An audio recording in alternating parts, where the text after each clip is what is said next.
Live at 6, the general body continues its sit-in at Crouse-Hinds. Mayor Stephanie Miner was on campus today for the Women's Leadership Initiative. We have full coverage of the event. And a popular SU major gets a new ranking. See where it falls. We had snow all throughout the day today, and it's going to be chilly, so make sure you grab a jacket before heading to the game. I'll let you know what the rest of the weekend will look like coming up. All that and more, Citrus TV News starts right now.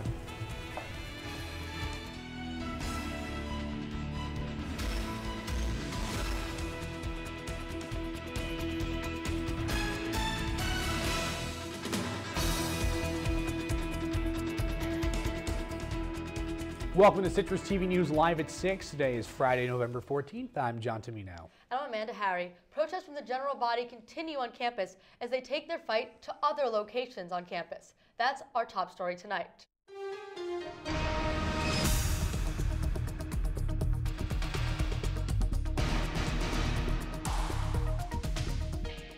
The general body rally continues into the 11th day, and protesters have taken to different parts of campus to gain support. Protesters walked to the chancellor's residence on Harrison Street for a silent rally. Officers told the protesters to leave the public sidewalks. Students then rallied at the Remembrance Steps in the afternoon, chatting with signs before heading back to Crouse-Hinds Hall. A representative of the American Civil Liberties Union was also at the rally, showing its support and the views on what happened earlier in the day. But again, that's not the point. You have a constitutional right to protest on a public sidewalk, and just because you are a police commander in a large university that's private doesn't mean that your police powers extend to public sidewalks. And that assertion is rather troubling to me. The Constitution trumps policies asserted by the Department of Public Safety. We have Citrus TV's Lauren Sinatra near Crouse-Hinds Hall, where students have been staying in the building for 11 days. Lauren, what's going on down there? I'm currently sitting outside of Crouse-Hinds Hall, where the general body protest is taking place. This is the 11th day that the students are actually sitting inside of Crouse-Hinds Hall, and they have no plan on leaving. So we did talk to students today outside of the general body, and this is what they had to say. I think they got their point across. I think it's really cool, and I really like that they're exercising their constitutional right to protest and attempt to get things done here at the university, because I know there's been a lot of transparency issues and things like that. So. We have a lot of respect for the people that are so dedicated to the cause and that have now been sleeping there for over a week.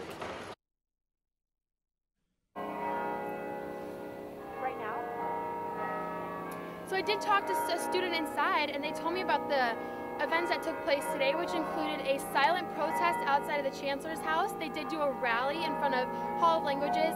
They did a candlelight vigil and decorating of the outside of Crouse-Hinds, but as you saw in our video footage, the administration did take down the signs.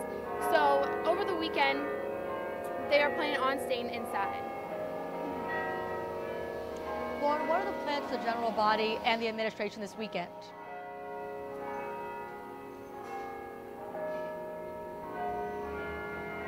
Yeah, so this weekend I talked to students and they said they have tactics that will keep.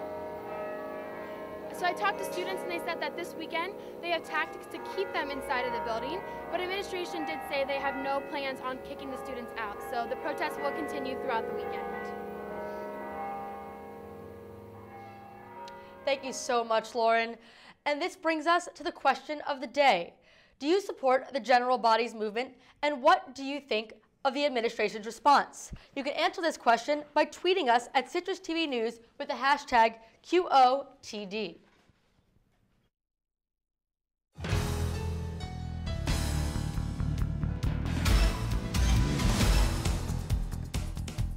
New list published by the College Factual has ranked the marketing program at SU as number 8 in the country. The ranking was originally published by USA Today using College Factual's methodology and salary data provided by a pay scale.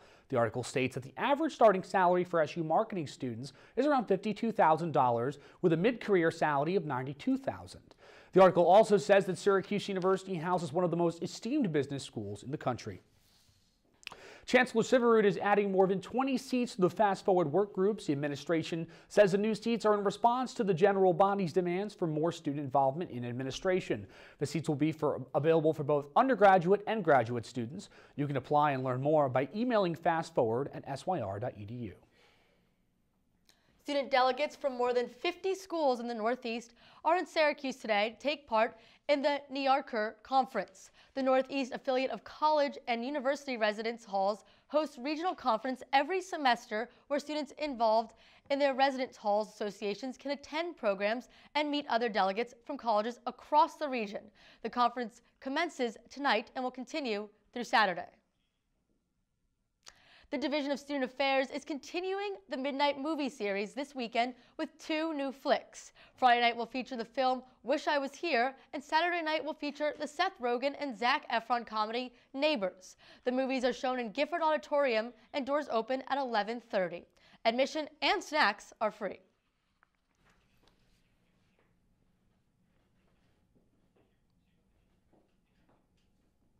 The latest installment of the Women's Leadership Initiative, encouraging more women leaders in society, was held today. CitrusTV reporter Jonathan Olins was there and has more. Earlier today in Shine, Syracuse University hosted the latest Women's Leadership Initiative luncheon, which encourages women to be in leadership. The luncheon hosted 3 speakers, Dr. Cynthia Morrow, Crystal Duty, a lawyer, and Kimberly Sacco, a clinician and program compliance coordinator, who have had leadership roles in their given fields. According to Crystal Duty, working somewhere that is progressive can help get away from the gender roles. The mindset of the people that I work with is usually quite progressive. So I have actually, put myself in the position of working in an area where I'm actually not exposed to some of the barriers that I think a lot of other female attorneys are. According to Cynthia Morrow, in order to make the best decision for you career-wise and in general, you have to truly know yourself. The best way for you to make the best choice for yourself is to know yourself. And I think that sometimes we are so caught up in who society wants us to be that we don't really know who we are. In order to do what is right might not be the most popular thing to do, according to Kimberly Sacco, based on her own experience. Sometimes doing the right thing, what I felt was right for the greater good of society, taking a bigger approach was not necessarily the most popular thing. At the Women's Leadership Initiative luncheon, the speakers praised the people who showed up and believed the future was in good hands. Jonathan Owens, CitrusTV News. Coming up next, West Virginia University suspends all Greek activity after a major hazing incident. And a Mexican mayor has been charged with a major crimes. We'll be right back. It's been snowing on and off throughout the day today, and it's been feeling like it's almost 20 degrees. But how much more snow will we get? I'll let you know coming up in my full weather forecast. Citrus TV News Live at 6. We'll be right back.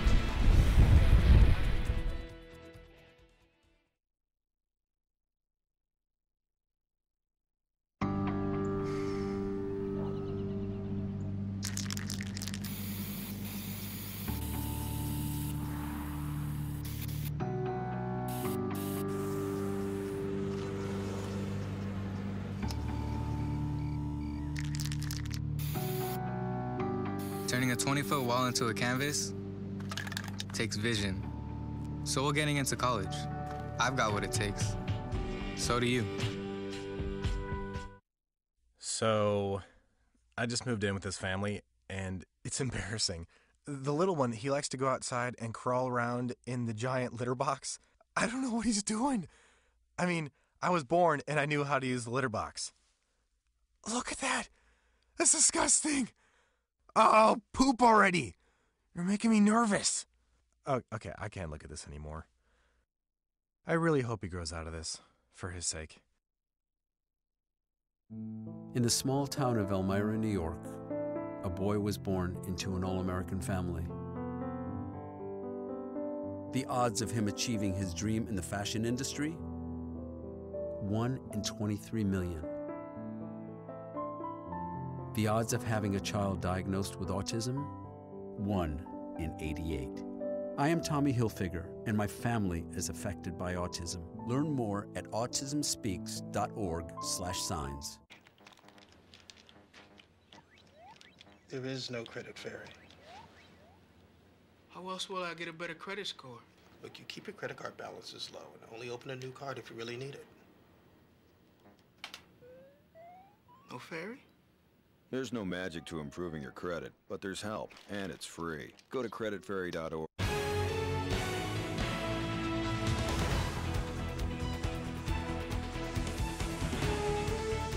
Eric Freen, the man accused of killing a Pennsylvania state trooper, is facing terrorism charges stemming from a letter found on his computer. In the letter written to his parents, Freen calls for a revolution to, quote, get us back to the liberties we once had. The 2 terrorism charges are added to a first-degree murder charge. He has not entered a plea yet. One student is dead after a devastating hazing incident at West Virginia University, which has caused the suspension of all Greek life activity at the school. West Virginia University student Nolan Michael Birch was rushed to the hospital Wednesday night after he was found unconscious and critically injured in the Kappa Sigma fraternity house. The 18-year-old was confirmed dead this afternoon. This comes just a week after WVU suspended brothers from the Sigma Chi fraternity after an intoxicated street brawl.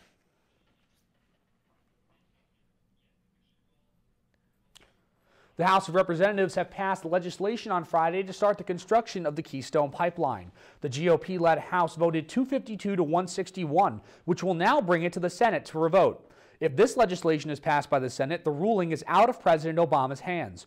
He is currently not on the record as being not in favor of it. The pipeline would run from Canada to the Gulf of Mexico. Some experts say it would bring down energy costs.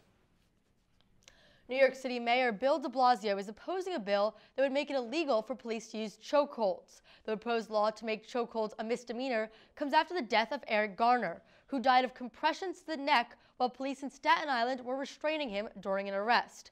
Under current laws, chokeholds violate NYPD's policy but are not a crime. Washington, D.C.'s National Cathedral hosted its first ever Muslim prayer service this morning. The Episcopal Cathedral has hosted Muslims at interfaith services before, but this is the first time Muslims were given the chance to lead their own prayer service. Planners of the service hope it will help with Muslim acceptance. And a Texas teacher is paying the price for tweets made about the Ferguson, Missouri protests. Vanita Hedgewood, a high school English teacher in Duncanville, Texas, reportedly sent multiple racially charged tweets last week regarding the incidents in Ferguson, Missouri. She resigned later in the week, and the school officially fired her from the school board earlier today.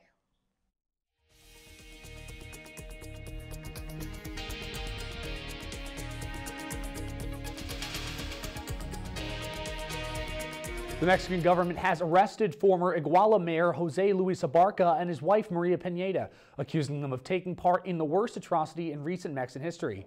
Investigators say Iguala police killed 6 student protesters and abducted 43 more. Police say they then delivered the students to the cartel. The search for the students uncovered 20 mass graves near Iguala, but authorities say none contain remains of the protesters. World leaders are gathered in Brisbane, Australia today as the G20 summit is underway. In a speech at the summit, Russian President Vladimir Putin said the sanctions against Russia will eventually harm the global economy. Those sanctions came as a response to Russia's annexation of the Crimea region of Ukraine earlier this year. As meetings continue into tomorrow, leaders will discuss global economic growth. The terrorist organization ISIS is set to start making its own currency. According to reports, the ISIS leader has ordered his terror group to mint gold, silver, and copper to produce a new currency, the Islamic dinar. Based on photos, the coins will read, "The Islamic State, a caliphate based on the doctrine of the Prophet."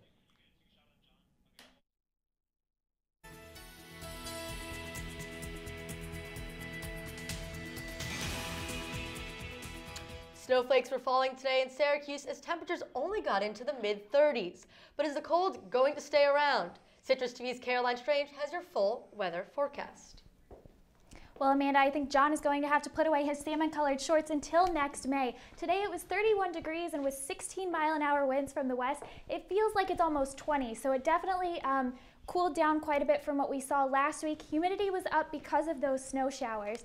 And if we look at Fridays of the past, our average snowfall is usually just under 1/4 of an inch, and I think we saw that today. We are well under our average high for the year of 49, and the average low is 33, so we're still pretty under that. No record breakers, though, with that high of 72 back in 1994. Seems pretty unreal right now to think about that. And the low of 12 degrees almost 90 years before that. If we take a look at our current temperatures across the Northeast, we are actually pretty chilly compared to some of the surrounding areas, Albany and Buffalo, but not quite as bad on the other side of the Great Lakes. Our dew points, we are pretty dry right now. It's uncomfortable air. You're going to start seeing dry hands and cracked lips, so make sure you're getting moisturized and chapstick while you're outside. We are going to see just under an inch of snow tonight. This is our snowfall forecast for the next 48 to 24 hours. We do see this bits of snow over the Syracuse area and over by the Great Lakes, and that's going to continue towards us. If we take a jump back, this is what we're going to be seeing over the next couple of days. Now tonight, we are expecting some more snow showers. Winds are going to calm down a little bit, only 6 to 12 miles an hour, but still be pretty high, so that cold temperature of 25 degrees will feel even colder than that. So if you're going to the game, make sure you grab a jacket. Now tomorrow morning, we are likely to see more snow showers. Winds are going to pick back up again, 10 to 15 miles an hour, and the high is only 35 degrees, but with that wind, it's likely to feel much colder. Now looking at our 5-day forecast, there's snow, snow, snow, and that's all we're going to be seeing. Low chance tomorrow and Sunday. It's going to be colder though, or well, a little bit warmer than what we're seeing today, 37 to 40 degrees. Now Monday is going to be our best chance for snow. It's going to be a 60% chance. That wind chill and coming across the Great Lakes is probably what's going to be driving that snow. And then Tuesday and Wednesday, also pretty chilly, but less likely that we'll see more snow.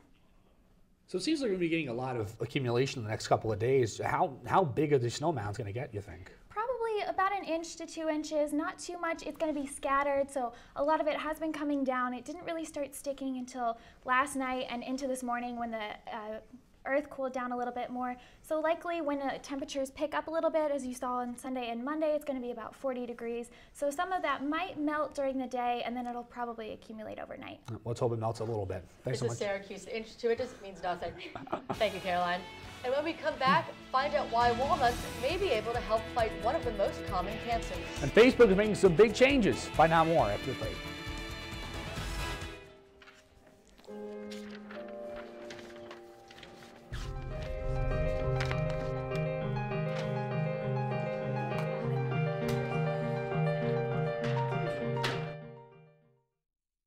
How you doing? My name's Steve.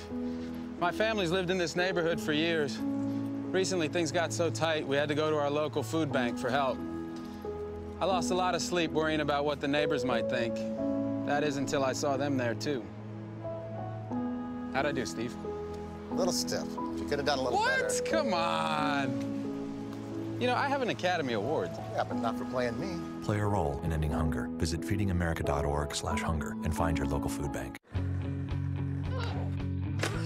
Learning how to kickflip 6 stairs takes determination.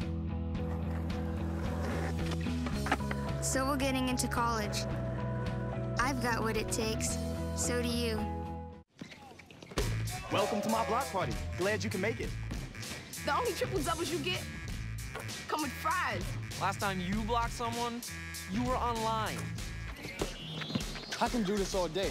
Your moves are just gay.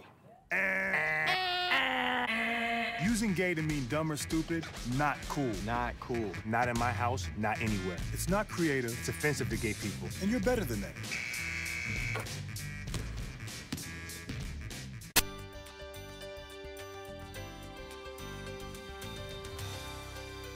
Scientists have discovered the geographic origin of the HIV epidemic. The study published in Science magazine confirmed the virus originated in 1920 in Kinshasa, the capital city of the Democratic Republic of Congo.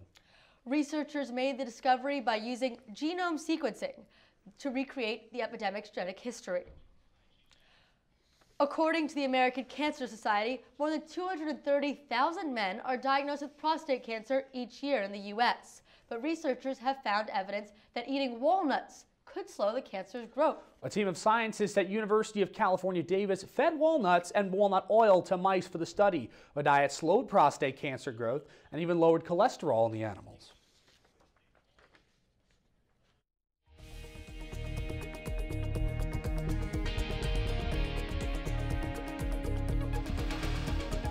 Positive jobs report and low gas prices, shoppers are poised to go nuts this holiday season. According to Commerce Department, retail sales rose 0.3% last month, a 0.6% increase from September.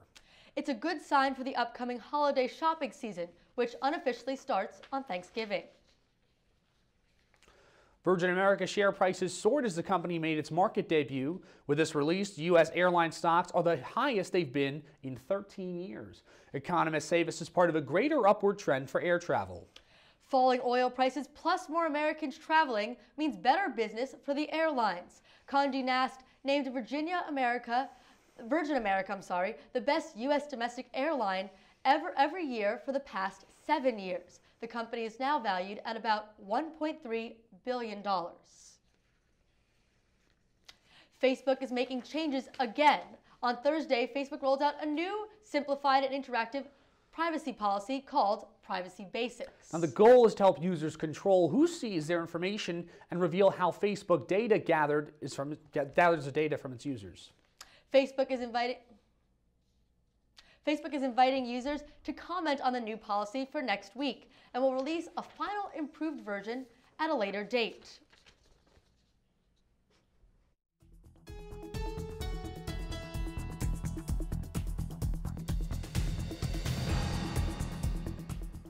Well, today's show's Al Roker is probably ready for a nap. I think so.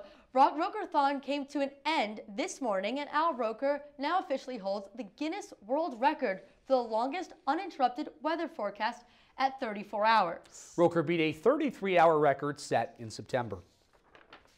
Mark your calendars, the Royals are coming to New York. According to a press release, the royal couple will spend 3 days in the Big Apple from December 7th to the 9th, with William making a side trip to Washington, D.C.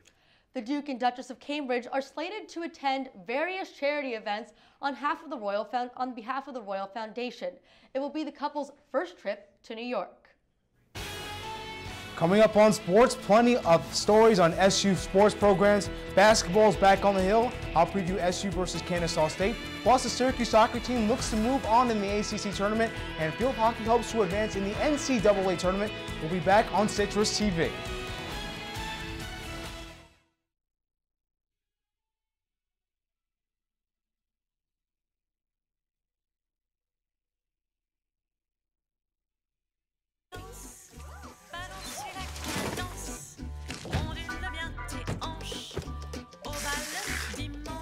You didn't give up on sex. Don't give up on birth control either. There are more methods than you think. Find yours at bedsider.org. I think someone at my friend's school has this thing called autism. My friend's brother's son has autism. My neighbor's son has autism. My son has autism. Autism is getting closer to home. Today, 1 in 88 children is diagnosed with autism. That's a 1,000% increase in the last 40 years. Learn more at autismspeaks.org/signs. You realize that 49 million Americans struggle with hunger? That's 1 out of every 6 Americans. These people are around us every day. They're our friends, they're our coworkers, their kids go to school with our kids. Sometimes we're not even aware that they're struggling. This problem is closer than you think. So is the solution. Play a role in ending hunger. Visit feedingamerica.org/hunger and find your local food bank.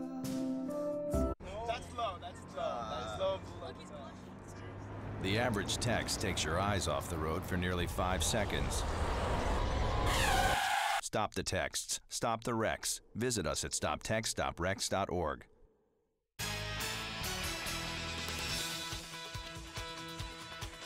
The NCAA men's basketball season tips off tonight, and nothing more exciting than 24 of 25 teams on the docket for opening night. One of the more intriguing matchups is the battle of the Patinos. Number 8 Louisville and Minnesota tip off from the much warmer island of Puerto Rico. And I wish I could enjoy the warmth of an 83-degree day, but here on the hill I can still smile. The SU men's basketball team begins its regular season against Kennesaw State. Syracuse returns 8 players from last year's squad that helped them to a 25-0 start, including sharpshooting Trevor Cooney and forward Rakeem Christmas. The Orange welcomes 6 new faces to the team, including forward Chris McCullough and Caleb Joseph. The 2 freshmen were ranked in ESPN's top 100 recruits. The duo have impressed already in the preseason games. Joseph netted 19 points against Carleton, and McCullough dominated the boards with 16 rebounds against Adrian. Well, meanwhile, down in the Tar Heel State, the #1 ranked SU soccer team takes on number 19 Louisville in the second semifinal of the men's soccer ACC tournament. ACC Defensive Player of the Year Alex Bono looks to tie the shutout record of 31 set in 1982 by goalkeeper Joe Papaleo. Bono is definitely on pace to catch Papaleo. The junior posts one shutout every 2 games. Just as the the Buffalo Bills look to take on the Dolphins, and as you can see here, Ryan Tannehill finds somebody in the third quarter for a touchdown. And then Kyle Orton, a strange play here, as Kyle Orton tries to find Sammy Watkins on a go route and couldn't get him. It's an intentional grounding and put Buffalo in a hole, 12-9. And here Tannehill finds Jarvis Landry. Landry dives into the end zone for a touchdown. Dolphins pulling away. It is 19-9. And Bills running out of time here. Last chance here in the fourth quarter. Kyle Orton heaves one down the field, and he finds absolutely nobody. Turnover on downs. Tannehill was sacked 5 times, but the Dolphins are still victorious. The final was 22-9. Well, back on the hill, just as soccer and field hockey teams are having success, so was the SU cross-country team. Number 3 Syracuse won its 5th NCAA Northreach Regional Championship in 6 seasons. Junior Martin Hayer led the Orange, cruising to a 6th-place finish, while he was followed by teammates Joel Hubbard, Dan Lennon, and NJ Erb, who came in 7th, 8th, and 9th place respectively. The Orange moved to the NCAA Championships next Saturday in Indiana. Kevin, will we be starting off the season 1-0 tonight? I believe so. I think that, Kennesaw State, not really much of a really good team. 6 wins last season. You got to take cues in this one. Thanks so much. 50-point margin or bust. Right? Oh, yeah. Up next, one final look at our weather. We'll be right back. Hi, my name's CJ. A few years ago, my father became seriously ill. I did what I could do before he passed, but it took its toll. I lost my job, my house. I'm getting back on my feet, but I don't know when there'll be food on the table. How'd I do, CJ? We could be twins. Well, cousins, maybe. Play a role in ending hunger. Visit feedingamerica.org/hunger and find your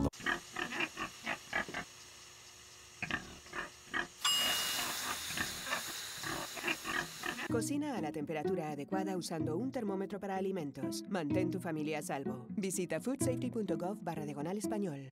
Welcome to my block party. Glad you can make it. I can do this all day. Your moves are just gay. Using gay to mean dumb or stupid, not cool. Not in my house, not anywhere. It's not creative, it's offensive to gay people. And you're better than that. What are we going to be seeing when we wake up tomorrow morning? Well, it's going to be really chilly, probably a little bit colder than it was today, about 34 degrees. There's a 30% chance of snow, and it's going to be a little windy, so hopefully it's not too bad. There's a chance with all this wetness and the snow that we'll be seeing some ice around? Maybe throughout later in the week as it gets a little bit colder. It's going to be in the mid to low 20s at night, so it might freeze a little bit. I know today the snow was pretty wet, so it could freeze tonight. Okay, thanks a lot. Thank you. Well, the Guinness Book of World Records celebrated its 10th anniversary on Thursday, 100th anniversary, and they commemorated the occasion in a big and little way.